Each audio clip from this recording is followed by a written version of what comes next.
Good evening, shining stars. Welcome back to our reading corner. Our lovely reading corner. Fairy lights.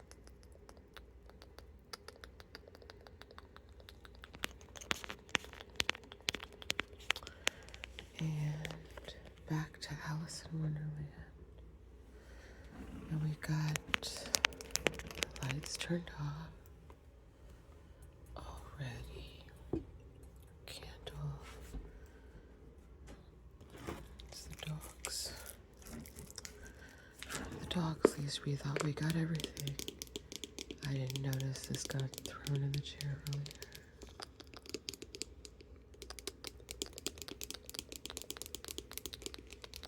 Extra taps. Extra taps. Taps.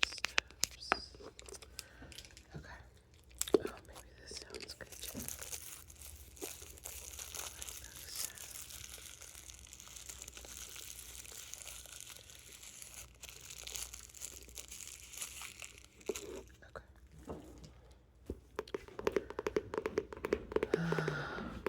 Where were we? I'm trying to think. I thought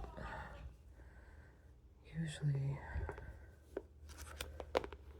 I go back and make sure I know where we're going. How was your day? Shining stars, how was your Friday? I hope everybody had a wonderful Friday. And even if you had a stressful Friday where things aren't going perfectly right now, I hope you can relax, listen to the story, and get some peace, because God knows we all need a little peace. At the end of our day, it's stressful, can be. We try to be happy warriors. Happy warriors. But it can be very hard, so don't be too hard on yourself. Do your best.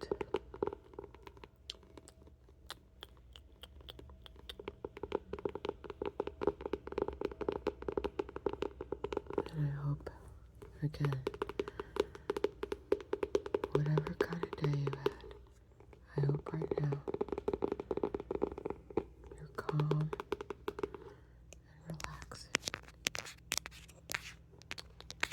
Calm and relaxing. Okay, I'm sorry. Getting off topic. There we go.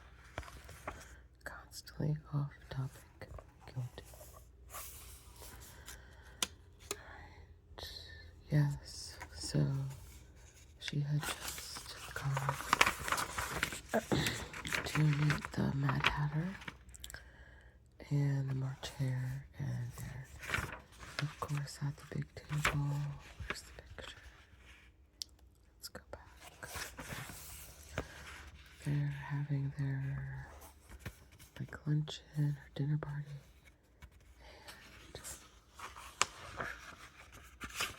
and we left off with singing "Twinkle, Twinkle, Little Bat, How I Wonder Where You're At." And he asked Alice if she knew this song. Okay, so they're just in the middle of their Wonderland dinner party. Okay. So they're singing these songs, and then the dormouse chimes back in. Here, the dormouse shook itself and began singing in its sleep, "Twinkle, twinkle, twinkle," and went on so long that they had to pinch it to make it stop. "Well, I'd hardly finished the first verse," said the Hatter. when the queen bawled out, "He's murdering the time. Off with his head." "How dreadfully savage!" exclaimed Alice. And ever since that, the Hatter went on in a mournful tone. "He won't do a thing I ask. It's always 6 o'clock now." Oh, yes, that's right. I'm so sorry. They were talking about time. That they could get time to do whatever they wanted. And they were at the concert given by the Queen of Hearts. Yes. I'm sorry. I obviously was having problems catching up. So, maybe some of you were not with me either. Okay. So he was finishing that story. He was singing the song. And off with his head. Okay. The bright idea came into Alice's head. "Is that the reason so many tea things are put out here?" she asked. "Yes, that's it," said the Hatter with a sigh. "It's always tea time, and we've no time to wash the things between whiles."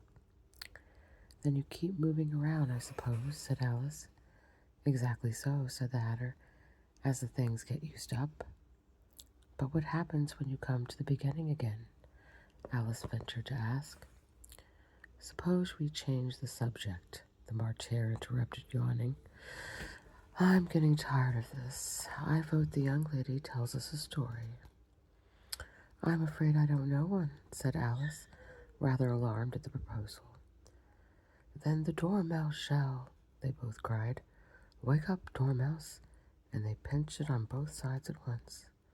The Dormouse slowly opened its eyes. "I wasn't asleep," it said in a hoarse, feeble voice. "I heard every word you fellows were saying." "Tell us a story," said the March Hare. "Yes, please do," pleaded Alice. "And be quick about it," added the Hatter, "or you'll be asleep again before it's done." "Once upon a time there were 3 little sisters," said the Dormouse. The Dormouse began in a great hurry, "and their names were Elise, Lacey, and Tilly, and they lived at the bottom of a well." "What did they live on?" said Alice, who always took great interest in questions of eating and drinking. "They lived on treacle."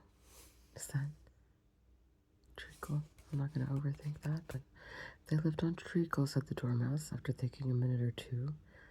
"They couldn't have done that, you know," Alice gently remarked. "They'd have been ill."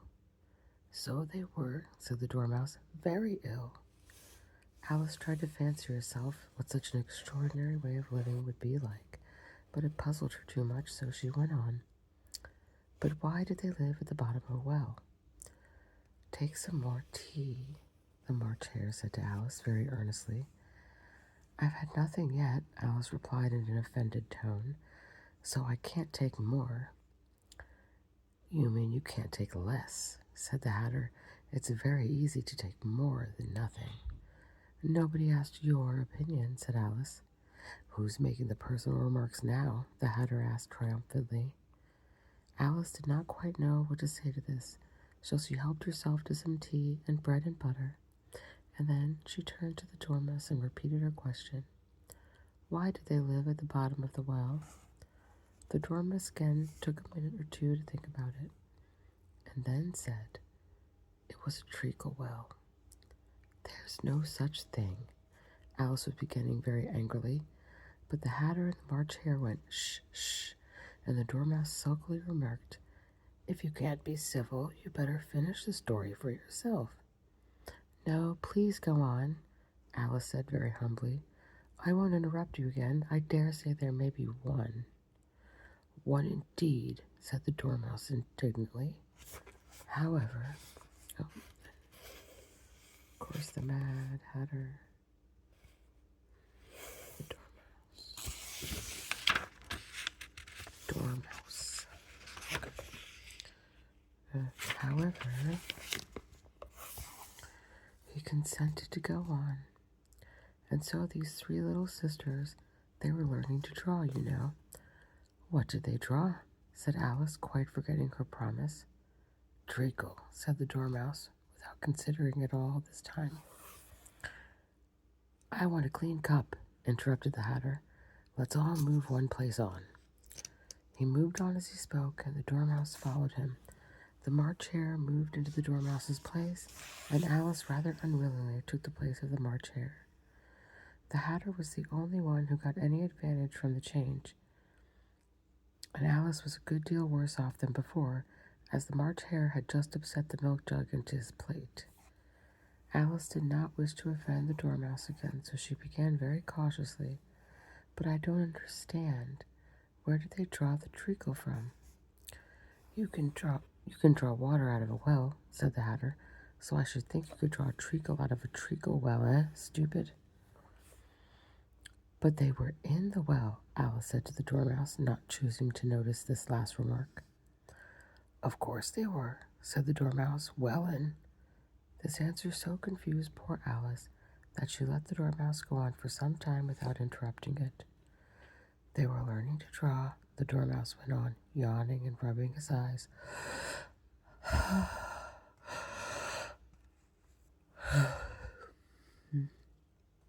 Pardon me, that made me sleepy and want to yawn, for it was getting very sleepy. And they drew all manner of things, everything that begins with an M.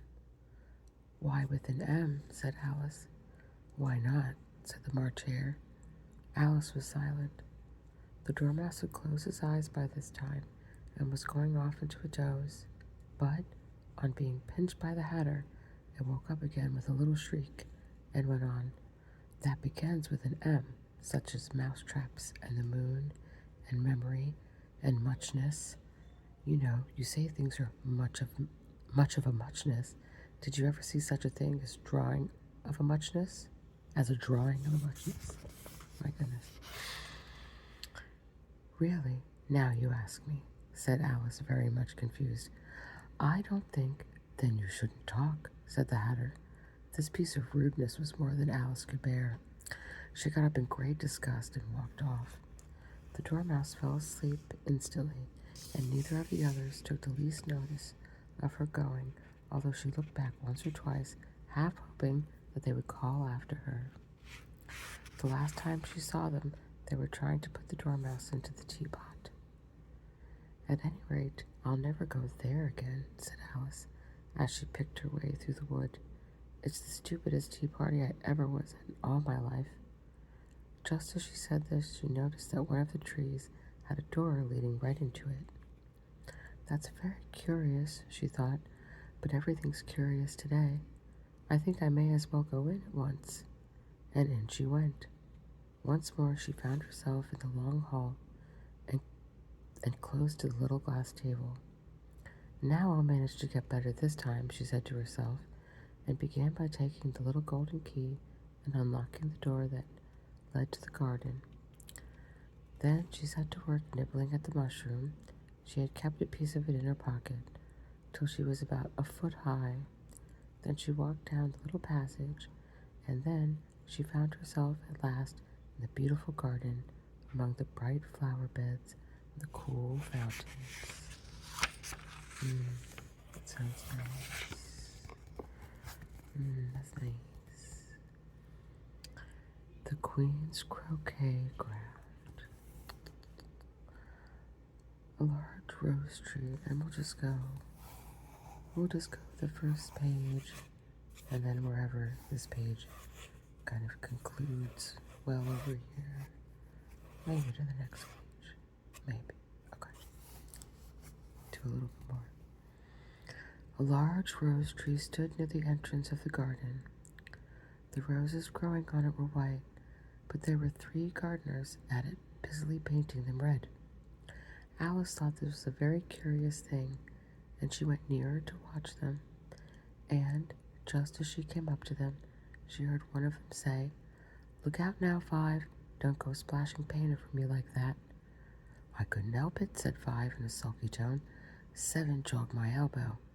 On which 7 looked up and said, "That's right, 5, always lay the blame on others." You'd better not talk, said 5. I heard the queen say only yesterday you deserve to be beheaded. What for? Said the one who had spoken first. That's not your business, too, said 7. Yes, it is his business, said 5. And I'll tell him it was for bringing the cooked tulip roots. It was for bringing the cooked tulip roots instead of onions. 7 flung down his brush and had just begun. Well, of all the unjust things, when his eye chanced to fall upon Alice as she stood watching them, and he checked himself suddenly. The others looked round also, and all of them bowed low. Would you tell me, please, said Alice a little timidly, why are you painting those roses? 5 and 7 said nothing, but she looked at 2. 2 began in a low voice. Why, the fact is, you see, miss, this here ought to be have said. This here ought to have been a red rose tree, and we put a white one in by mistake. And if the queen was to find out, we should have all our heads cut off, you know. So you see, miss, we're doing our best. Before she comes to. At this moment, 5, who had been anxiously looking across the garden, called out, the queen, the queen! And the 3 gardeners instantly threw themselves flat upon their faces. There was a sound of many footsteps, and Alice looked round, eager to see the queen. First came 10 soldiers carrying clubs. These were all shaped like the 3 gardeners, oblong and flat, with their heads and feet at the corners. Next, the 10 courtiers.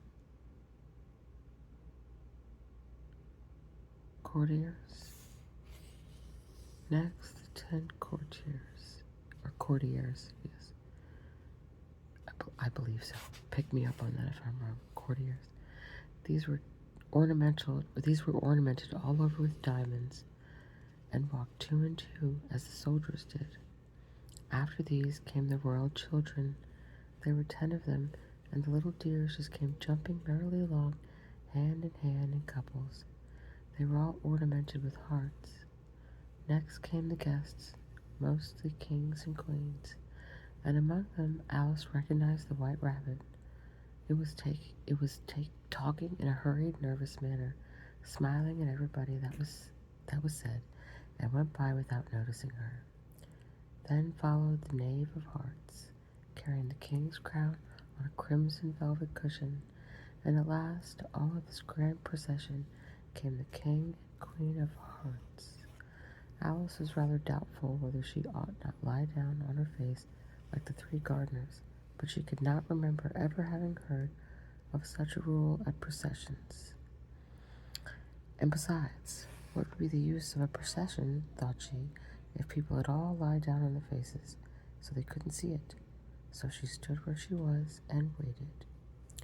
When the procession came opposite Alice, they all stopped and looked at her, and the queen said severely, who is this? She said it to the knave of hearts, who only bowed and smiled in reply. Idiot, said the queen, tossing her head impatiently, and turning to Alice, she went on, What's your name, child? My name is Alice, so please your majesty, said Alice very politely, but she added to herself, Why, they're only a pack of cards after all. I needn't be afraid of them. And who are these? Said the queen, pointing to the 3 gardeners who were lying round the rose tree, for you see, as they were lying on their faces, and the pattern on their backs was the same as the rest of the pack, she could not tell whether they were gardeners, or soldiers, or courtiers, or 3 of her own children. How should I know? Said Alice, surprised at her own courage. It's no business of mine. The queen turned crimson with fury, and, after glaring at her,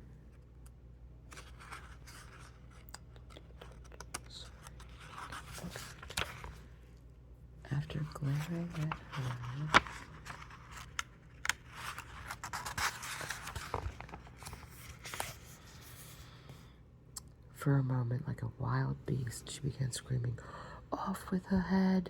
Off with— Nonsense, said Alice, very loudly and decidedly, and the queen was silent. The king had laid his hand upon her arm, and timidly said, "Consider, my dear, she is only a child." And so we'll stop there.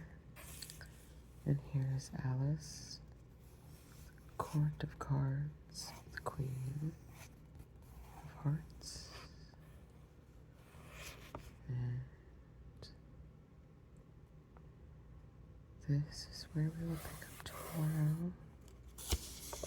See what happens between Alice and the Queen. And I don't know if you guys wanted me to read through the Looking Glass after this. Let me know. And I hope you had a wonderful night's sleep. Lovely night's sleep. Oh, the spring song is fun. Yes, have